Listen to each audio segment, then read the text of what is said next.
नमस्कार विद्यार्थी मित्रांनो, मी अनिकेत चव्हाण माझ्या यूट्यूब चॅनलमध्ये तुमच्या सर्वांचं मनापासून स्वागत करतो.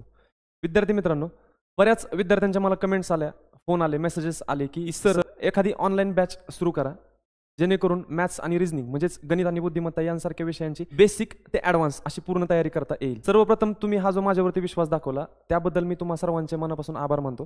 तर विद्यार्थी मित्रांनो, तुम्हा सर्वांसाठी एक आनंदाची बातमी म्हणजे मी येत्या 8 फेब्रुवारीपासून सर्व स्पर्धा परीक्षांसाठी मॅथ्स आणि रिझनिंगचे एक बॅच सुरू करत आहे. तर विद्यार्थी मित्रांनो, या बॅचचं प्रमुख वैशिष्ट्य म्हणजे या बॅचमध्ये जॉईन केलेल्या प्रत्येक विद्यार्थ्याची शून्यापासून म्हणजेच अगदी बेसिक पासून ते पूर्ण ॲडव्हान्स ट्रिक पर्यंत गणित आणि बुद्धिमत्ता या विषयांची संपूर्ण तयारी करून घेतली जाईल. बाकी या बॅचची इतर सर्व वैशिष्ट्ये तुम्हाला आमच्या ॲपमध्ये किंवा वेबसाईटवरती दिसून जातील. या व्हिडिओच्या डिस्क्रिप्शनमध्ये मी ॲपची, वेबसाईटची तसेच टेलिग्राम चॅनलची लिंक देत आहे. तसेच या माझ्या यूट्यूबच्या चॅनलच्या डिस्क्रिप्शनमध्ये सुद्धा ह्या तिन्ही लिंक तुम्हाला सापडतील. चला तर मग आजच्या लेक्चरला सुरुवात करूया. पहिल्या प्रश्नामध्ये काय दिलं बघा, 4 टेबलांची विक्रीची किंमत ही 5 टेबलांच्या खरेदी किंमती एवढी आहे. तर त्या व्यवहारात शेकडा नफा अथवा तोटा किती? काय करायचं, अगोदर नफा झालाय का तोटा झाला हे लक्षात घ्यायचं. कसं मिळवायचं, अगोदर खरेदी किंमत आणि विक्री किंमत मिळवा.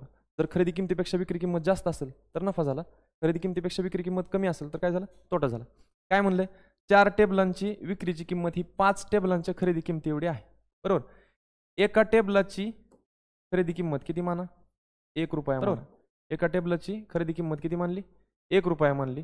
तर 4 टेबल किती रुपयाला खरेदी केले, 4 टेबलांची खरेदी किंमत किती आली, 4 रुपये आली.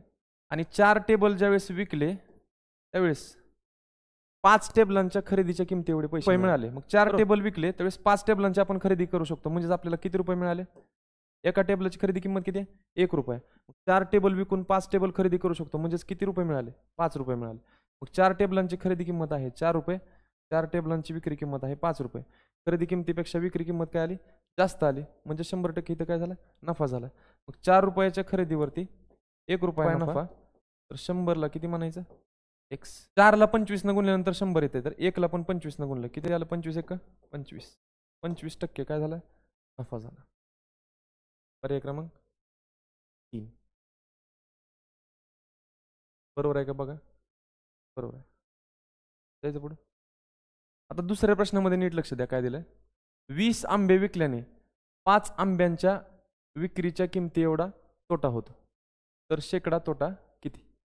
काय म्हणलंय, 20 आंबे विकले तर त्यांनी काय म्हणलंय, 5 आंब्यांच्या विक्री किमती एवढा तोटा होतो. तर शेकडा तोटा किती? आता शेकडा नफा काढायचा किंवा शेकडा तोटा काढायचं म्हणलं तर दोन्ही केसमध्ये अगोदर काय माहित पाहिजे, खरेदी किंमत माहित पाहिजे. मग 20 आंबे विकल्यामुळं 5 आंब्यांच्या विक्री किमती एवढा तोटा झालाय. तर एका आंब्याची विक्री किंमत इथं काय मानायची, 1 रुपया मानायची.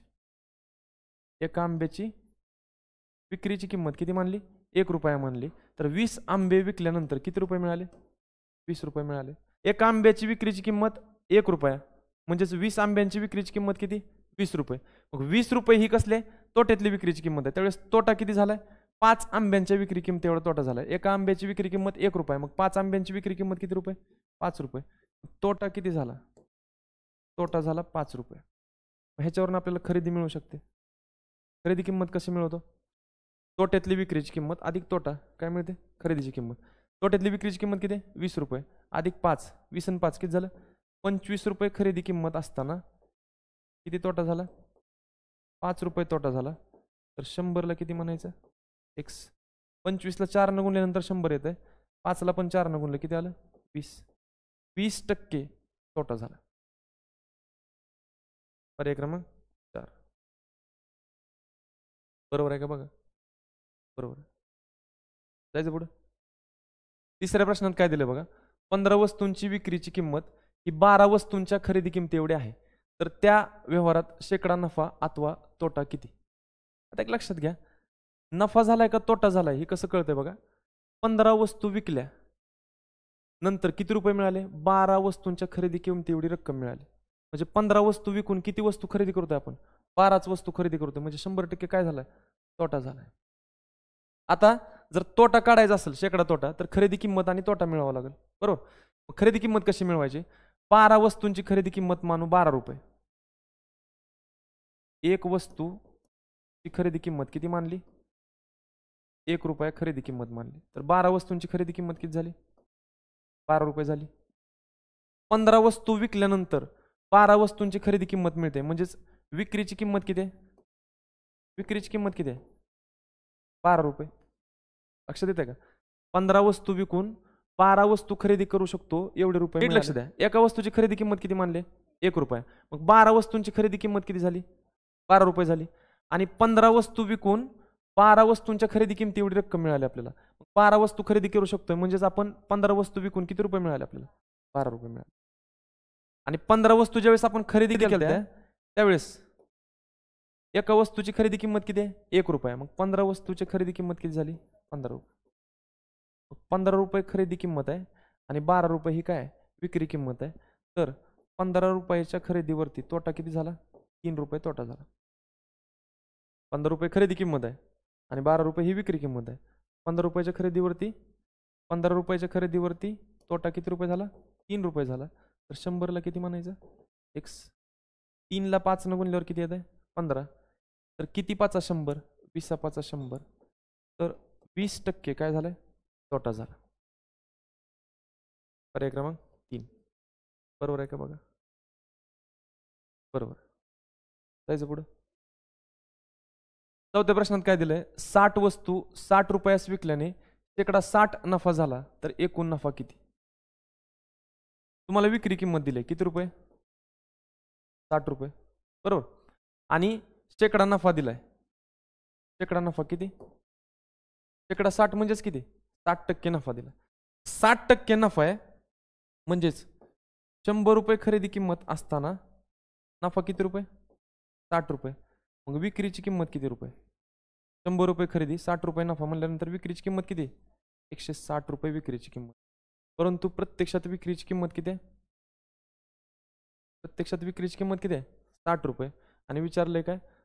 एकूण नफा किती झाला?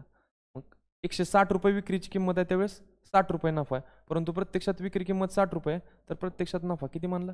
एक्स. बरोबर. याच्यामध्ये कॅल्क्युलेशन करायचं. काय करायचं? तिरकस गुणाकार करा. एक्सला जी संख्या गुणाकारात ती पलीकडे गेल्यानंतर काय असते? भागाकारात असते. 60 गुणिले 60 60 गुणिले 60 आणि 160 गुणिले एक्स. परंतु इकडे फक्त मी एक्स लिहितो. 160 एक्सला गुणाकारात तर पलीकडे गेल्यानंतर भागाकारात. शून्याला शून्य कट झाला. बेत्रिक 6 बेआट्टी 16 4 दुने 8 4 1 4 6 मधून 4 गेले किती राहिलं? 2 2 वरती घेतलं शून्य किती झालं? 20 4 पंचे 20 15 त्रिक 45 45 भागिले 2 म्हणजेच किती? 22.5. 45च्या निम्म करू शकत नाही तर 45 वजा 1 करा किती आलं? 44. 44च्या निम्म किती? 22. आणि वरच्या 1चं निम्म किती? अर्धा. 22 आणि अर्धा किती झालं? 22.5. म्हणजे 22.5 रुपये नफा झाला. पर्याय क्रमांक 2 बरोबर आहे का बघा? बरोबर. जायचं पुढं. 5व्या प्रश्नात काय दिले बघा? एका विक्रेत्याने 15 वस्तू 90 रुपयास विकल्याने शेकडा 20 नफा होतो तर 90 रुपयास तो किती वस्तू खरेदी करू शकतो? काय म्हणलंय? 15 वस्तू आहेत. बरोबर. किती रुपयास विकल्या? 90 रुपयास विकल्या. त्यावेळेस शेकडा 20 नफा होतो तर 90 रुपयास तो किती वस्तू खरेदी करू शकतो? अगोदर तुम्ही काय करा? 15 वस्तूंची विक्री किंमत दिली तुम्हाला किती? 90 रुपये. आणि 90 रुपये ज्यावेळेस विक्री किंमत आहे त्यावेळेस नफा किती झालाय? 20% नफा झालाय. मग 20% नफ्यावरून आणि विक्री किंमतीवरून तुम्ही काय मिळवा? खरेदी किंमत मिळवा. 15 वस्तूंची विक्रीची किंमत दिली 90 रुपये. बरोबर. त्यावेळेस 20% नफा होतो. म्हणजे 100 रुपये जर खरेदी असेल तर 100ला 20 रुपये नफा म्हणजेच विक्री किंमत किती? 120. परंतु ओरिजिनल विक्रीची किंमत किती आहे? 90 रुपये. तर ओरिजिनल खरेदीची किंमत किती मानली? एक्स. 30 त्रिक 90 30 चौक 120 4 1 4 4 25 100. एक्स गुणिले 1 किती आलं? एक्स. 25 त्रिक किती आलं? 75. 15 वस्तूंची खरेदी किंमत किती मिळाली तुम्हाला? 75 रुपये. 15 वस्तूची खरेदी किंमत किती मिळाली तुम्हाला? 75 रुपये. 75 रुपयाला 15 वस्तू तर 90 रुपयाला किती वस्तू? बरोबर. 15 1 15 15 5 75. किती 95? 18 95. तर एक्सची किंमत किती येणार? 18. तर 90 रुपयामध्ये तो व्यक्ती किती वस्तू खरेदी करू शकतो? 18 वस्तू खरेदी करू शकतो. समजलं? पर्याय क्रमांक 4 बरोबर आहे का बघा? बरोबर. जायचं पुढं. 6व्या प्रश्नात काय दिले बघा, एका वस्तूची छापील किंमत 2800 रुपये आहे. एक विक्रेता छापील किमतीवर -20% सूट देऊनही 12% नफा मिळवतो, तर त्या वस्तूची खरेदीची किंमत किती? खरेदीची किंमत मिळवायचं आहे. छापील किंमत दिली तुम्हाला 2800 रुपये, त्याच्यावरती 20% सूट देऊन सुद्धा 12% नफा मिळतो. कशी मिळवणार खरेदीची किंमत? लक्ष देते काय करायचं बघा. नफा दिलाय तुम्हाला, कसला नफा दिलाय? शेकडा नफा. किती टक्के दिलाय? 12% दिलाय. म्हणजे 100 रुपये जर खरेदी किंमत असेल तर 100ला 12 रुपये नफा, तर विक्री किंमत किती? 112. आता छापील किंमत दिली आहे तुम्हाला किती रुपये? 2800 रुपये. त्या 2800 रुपयावरती शेकडा किती टक्के सूट द्यायचे? 20% सूट द्यायचे. मग 2800चे 20% म्हणजे 2800 गुणिले 20/100. शून्याला शून्य गेला, ह्या शून्याला शून्य गेला, 280 दुने किती आलं? 28 दुने 56 वरती 1 शून्य. 560 रुपये काय दिली? सूट दिली. मग 2800 रुपये जर छापील किंमत असेल तर त्यातनं 560 रुपये वजा करा, तुम्हाला काय भेटते? विक्रीची किंमत मिळते. हां, 2800 मधनं 500 गेलं किती आलं? 2300. 2300 मधनं 60 गेलं किती आलं? 2240. 100 रुपये खरेदी किंमत असताना विक्रीची किंमत किती आहे? 112 रुपये. कारण नफा किती झालाय? 12%. 12% नफ्यानुसार 100 रुपये खरेदी किंमत असताना विक्रीची किंमत किती आहे? 112. आणि 2800 मधनं 560 रुपये वजा केलं, छापील किमतीतनं जर सूट वजा केली तर विक्रीची किंमत किती मिळेल तुम्हाला? 2240. म्हणजे ओरिजिनल विक्रीची किंमत किती आहे? 2240. तर ओरिजिनल खरेदी किंमत किती मानली? एक्स. समजलं का? एक्स बरोबर 100 गुणिले 2240. एक्सला जी संख्या गुणाकारात ती इकडे डायरेक्ट भागाकारात. 112 एक्सला गुणाकारात आहे, पलीकडे गेल्यानंतर भागाकारात. 112 1 112. 112 दुने 224. 100 दुने 200, 12 दुने 24. शून्याला 20 गुणिले 100 किती आलं? 2000 रुपये त्या वस्तूची काय खरेदी किंमत. समजलं? 2000 रुपये. पर्याय क्रमांक 2 बरोबर आहे का? बरोबर. जायचं पुढं. 7व्या प्रश्नामध्ये काय दिले बघा, एका वस्तूच्या छापील किमतीवर -10 सूट देऊनही एक दुकानदार -20 नफा कमवतो. जर त्या वस्तूची खरेदीची किंमत 3000 रुपये आहे तर तिची छापील किंमत किती असं विचारलं. काय करणार तुम्ही? तुम्हाला खरेदीची किंमत दिली किती रुपये? 3000 रुपये दिले. विचारले काय? छापील किंमत किती? छापील किमतीवरती 10% सूट देऊन सुद्धा नफा किती झालाय? 20%. बघा, नफा जो दिलाय तो तुम्हाला कसला नफा दिलाय? शेकडा नफा दिलाय. शेकडा नफा किती दिलाय? 20%. 20% ह्याचा अर्थ काय होतो? खरेदी किंमत जर 100 रुपये असेल तर विक्री किती? 20% नफा म्हणजे 100च्या खरेदीवरती 20 रुपये नफा, तर विक्री किती? 120 रुपये विक्रीची किंमत. बरोबर. परंतु ओरिजिनल खरेदीची किंमत किती आहे? 3000 रुपये. तर ओरिजिनल विक्रीची किंमत किती मानली? एक्स. 2 शून्याला 2 शून्य गेले. 1ला 30 न गुणल्यावर 30 येते, तर 120ला पण किती न गुणायचं? 30 न गुणायचं. 120 गुणिले 30, 12 त्रिक 36. वरती किती शून्य? 1 आणि 2 शून्य ठेवले, किती आले? 3600 रुपये ही विक्रीची किंमत आहे. 3000 रुपये ही खरेदी किंमत आहे आणि 20% नफा मिळतोय म्हणल्यानंतर विकली गेली कितीला ती वस्तू? 3600 रुपये. पण 3600 रुपयाला ज्यावेळेस वस्तू विकली गेली त्यावेळेस छापील किमतीवरती किती टक्के सूट दिले? 10% सूट दिले. मग आता छापील किंमत किती मानूयात? 100 रुपये मानूयात. 10% सूट म्हणजे 100ला 10 रुपये सूट, म्हणजे छापील किंमत जर 100 रुपये असेल तर 10 रुपये सूट दिली म्हणजेच ती वस्तू विकली कितीला गेली? 90 रुपयाला. परंतु ओरिजिनल विक्रीची किंमत किती आहे? 3600. तर ओरिजिनल खरेदीची किंमत किती मानली? एक्स मानली. शून्याला शून्य कट, 9 1 9, 9 चौक 36, शून्याला शून्य. 1ला 40 न गुणल्यावर 40 येते, 100ला पण 40 न गुणलं, 40 1 40, त्याच्यावरती 2 शून्य. तर त्या वस्तूची छापील किंमत किती मिळाली? 4000 रुपये.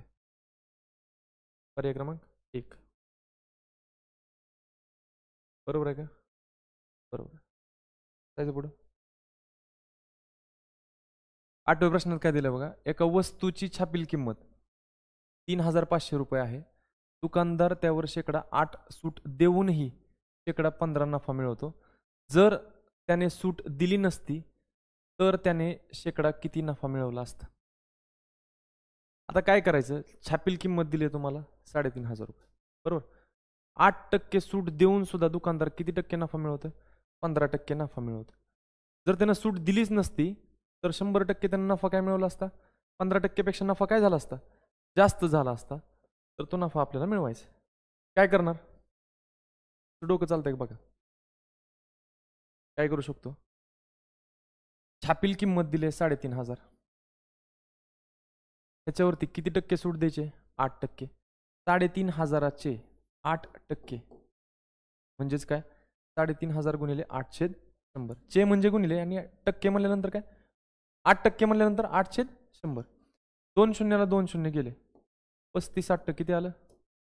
280. 8 पंचे 40, 0 हातचे 4, 8 त्रिक 24 आणि 4 28. 280 रुपये ही काय आलं? सूट आली. 3500 रुपये छापील किंमत आहे. छापील किंमतीतून 280 वजा केलं तर तुम्हाला काय भेटेल? विक्रीची किंमत भेटेल. 3500 मधनं 200 गेलं किती? 3300. आणि 3300 मधनं 80 गेलं किती आलं? 3220 रुपयाला ती वस्तू विकली गेली, बरोबर. त्यावेळेस नफा किती झालाय? 15% नफा झालाय. म्हणजे 100 रुपये जर खरेदी असेल तर 100ला 15 रुपये नफा, म्हणजे विकली कितीला गेली वस्तू? ती 115ला. परंतु ओरिजिनल विक्रीची किंमत किती आहे? 3220. तर ओरिजिनल खरेदी किंमत किती मानली आपण? एक्स मान. कळलं का नाही? कळलं का नाही? तिरकस गुणाकार करायचा. एक्सला जी संख्या गुणाकारात ती पलीकडे गेल्यानंतर भागाकारात. एक्स बरोबर 100 गुणिले 3220 भागिले 115. 23 5 115. 23 1 23. 32 मधून 23 गेलं किती राहिलं? 9. 9 वरती घेतलं 2 किती झालं? 92. 23 चोक 92. शून्याला 0. 5 1 5. 5 दुने 10. 14 मधून 10 गेलं किती राहिलं? 4. 4 वरती घेतलं 0 किती झालं? 40. 5 8 40. 28 गुणिले 100 किती आलं? 2800. 2800 रुपये ही त्या वस्तूची काय आली? खरेदीची किंमत आली. जर त्यांनी छापील किमतीवरती सूट दिलीच नसती तर ती वस्तू विकली कितीला गेली असती? जेवढी छापील किंमत आहे तेवढ्यालाच विकली गेली असती. म्हणजे किती रुपयाला विकली गेली असती? 3500 रुपयाला विकली गेली असती. 2800 रुपयाला खरेदी केलेली वस्तू तर 3,500 रुपयाला विकली असती तर नफा किती झाला असता? 2800च्या खरेदीवरती किती रुपये नफा झाला असता? 2800 रुपयाची वस्तू 3,500 रुपयाला विकली असती तर 3.5 मधनं 2800 वजा करा, तुम्हाला काय मिळतं? नफा. 35 मधनं 28 गेलं 7. 7 वरती 2 शून्य किती झालं? 700. 2800 रुपये खरेदीची किंमत असताना 700 रुपये नफा. तर 100ला किती? एक्स. 2800ला 28 न भागल्यावर किती येते? 100 येते. 700ला पण कितीने भागायचं? 28 न भागायचं. 28 दुने 56. 70 मधून 56 गेलं किती राहिलं? 14. 14 वरती घेतलं 0 किती झालं? 140. 28 पंचे 140. 25% नफा झाला असता. जर छापील किमतीवरती ही 8% सूट दिलीच नसती तर ती वस्तू कितीला विकली गेली असती? 3,500 रुपयाला विकली गेली असते. आणि 3,500 रुपयाला जर वस्तू विकली गेली असती तर 25% नफा झाला असता. पर्याय क्रमांक 3. पर्याय क्रमांक बरोबर आहे का?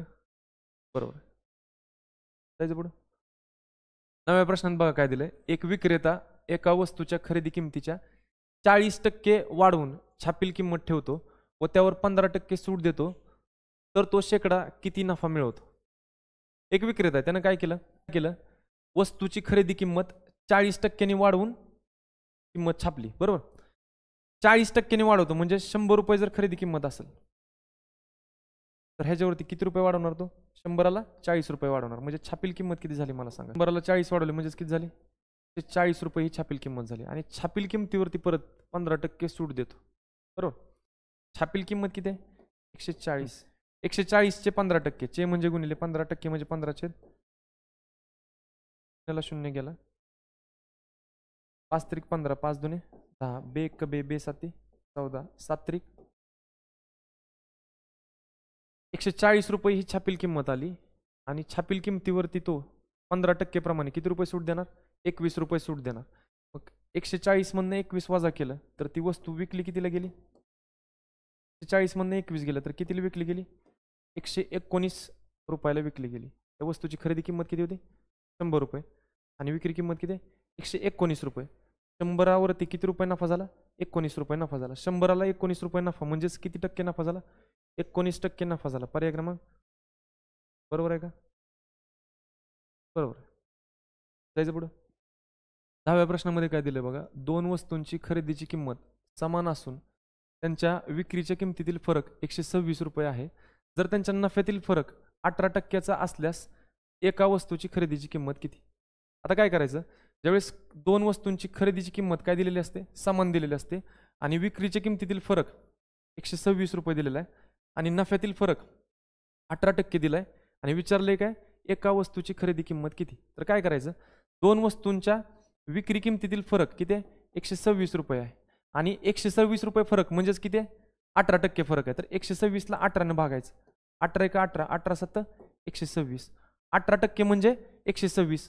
18 तुम्ही 126ला भागलं म्हणजे 1% म्हणजे किती आलं? टक्का मिळाला. 1% म्हणजे किती? 7 रुपये. मग 100% म्हणजे किती? 7ला 100 न गुणायचं. 100 7 700 रुपये. तर प्रत्येक वस्तूची खरेदीची किंमत किती आहे? 700 रुपये. समजलं? पर्याय क्रमांक 1 बरोबर आहे का? बरोबर. समजलं?